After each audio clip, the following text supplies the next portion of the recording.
Question 2 is the same as question 1, just adding variables. And adding more log laws at the same time. Okay? So first of all, I see the adding, and I'm going to write out the adding rule on your formula sheet.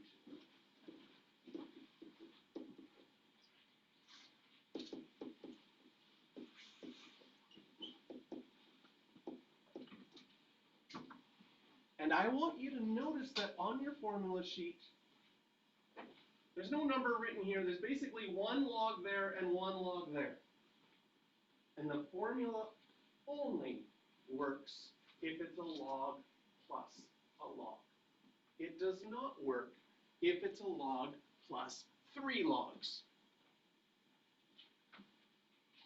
So we are not allowed to use this formula yet until we have a log plus a log. However, with numbers in front, we have a log law that says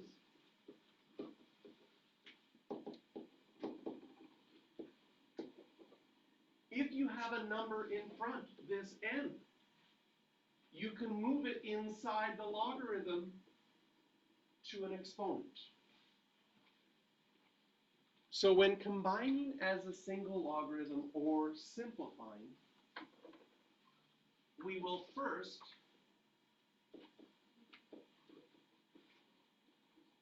move that 3 in as an exponent.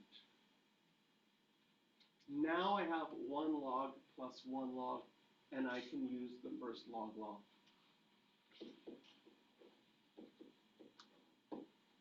And multiply. And get log xy cubed. Maybe it'd be good to put that in brackets. So step 1, if you have any numbers out in front, you'll use the log law that says a number out in front can be put in as an exponent. So same thing in B. Do I have any numbers out in front? Yes. So step 1, I will just move that 2 in as an exponent. I'll move that 4 in as an exponent. And now I have single logs adding and subtracting.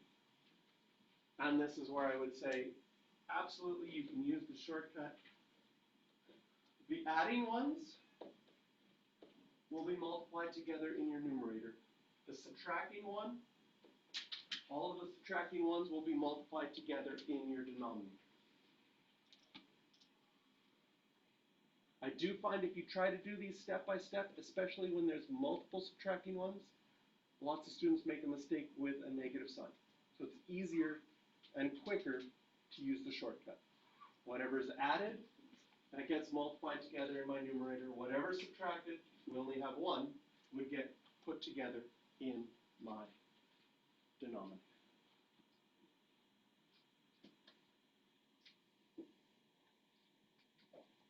Now part C is a little bit of problem solving. I have log 2 of 6 minus 3. And I need to write this as a single logarithm. So what I want to do is rewrite 3 as a logarithm. So off to the side here, I'm going to say, well, what would 3 equal if I wrote it as a logarithm? And what kind of logarithm do I want? I want a logarithm with a base 2. Because if I'm going to combine it as a single logarithm, they both need to be logarithms with the same base. So over here, I need to figure out what number I could put in there so that 3 is equal to log 2 of something. And again, when you're thinking of logarithms, remember that logarithms are there to solve for exponents. So I think a little question mark there. And I could rewrite this as if the base is 2 and log solve for exponents, so the exponent is 3, what would go in the box?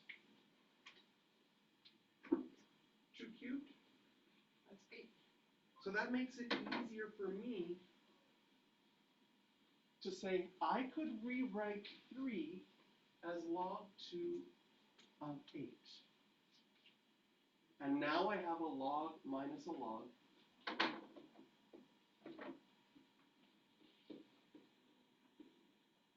And this becomes log 2 of 6 divided by 8, which is log 2 of 3/4.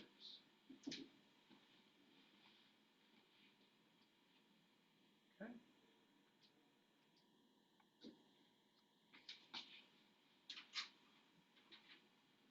What is the AP next year? Some of you are taking the AP calculus. I would show you that on an AP style of question, they have lots of multiple choice. They would make this into a multiple choice question, and they say, if you took log 2 of 6 minus 3, is it equal to log 2 of 3? Is it equal to log 2 of 3 minus log 2 of 4? Is it equal to log 2 of 2? Or is it equal to log 2 of 8 minus log 2 of 6? This is the style of question that you'll see on an AP exam. They would start with this and ask you which is it equal to. Okay? And none of them pop up. Okay? First of all, if you do 6 minus 3, you get 3. So this one is tempting for that reason. If you see subtracting and say, subtracting is dividing, and you forget about the rule that the logs have to be the same base in order to subtract, 6 divided by 3 is 2, and you might choose C. Okay? But now that we've combined it, and we know that this is the final answer, log 2 of 3 divided by 4, I could use the log law and expand it back to the right-hand side. Dividing means subtracting. So then I would have log 2 of 3 minus log 2 of 4 as the answer. Okay? Why did I put log 2 of 8 minus log 2 of 6? Well, because at this step we had the 8 and the 6. That 2 might be tempting to choose as the answer because you see 6 and 8 and go, oh.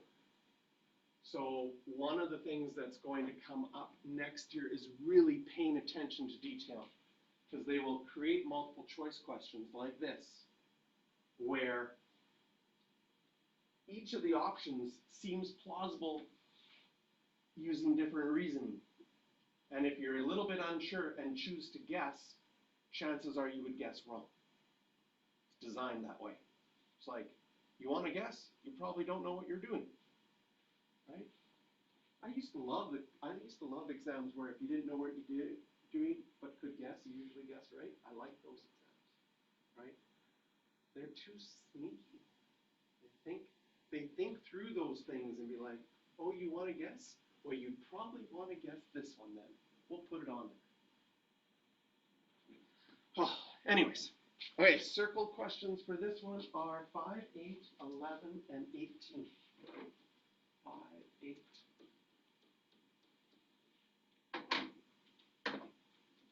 11, and 18. So these first two examples were all about simplifying and combining as a single logarithm.